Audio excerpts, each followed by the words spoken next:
فرمان مصطفیٰ صلی اللہ علیہ وآلہ وسلم 5 اعمال ایسے ہیں جو انہیں جمعہ کے دن کرے گا جنتیوں میں لکھا جائے گا۔ نمبر 1 مریض کی عیادت کرنا، نمبر 2 جنازے میں حاضر ہونا، نمبر 3 روزہ رکھنا، نمبر 4 جمعہ کے لیے جانا، اور نمبر 5 غلام آزاد کرنا۔ غلام آزاد کرنے کی صورت ابھی تو نہیں بنتی، اور جمعہ کے لیے جانا یہ اسپیشلی جمعے والے دن ہی جایا جا سکتا ہے۔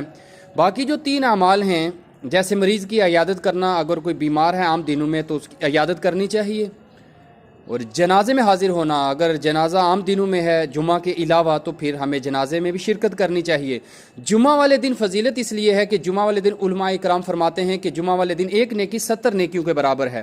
اور جمعہ مسلمانوں کے لیے عید کا دن ہے، اس لیے جب بھی جمعہ کو موقع ملے مریض کی عیادت بھی کرنی چاہیے، اور اگر جنازہ ہو تو جنازے میں حاضری بھی دینی چاہیے، جمعے میں روزہ بھی رکھنا چاہیے۔ مگر اس میں بھی علماء کرام فرماتے ہیں کہ خصوصیت کے ساتھ تنہا جمعہ کا روزہ رکھنا یہ مکروہ تنزیہی ہے۔ اللہ پاک سے دعا ہے کہ اللہ پاک ہمیں یہ اعمال کرنے کی توفیق عطا فرمائے، آمین بجاہ النبی الامین صلی اللہ تعالی علیہ وآلہ وسلم۔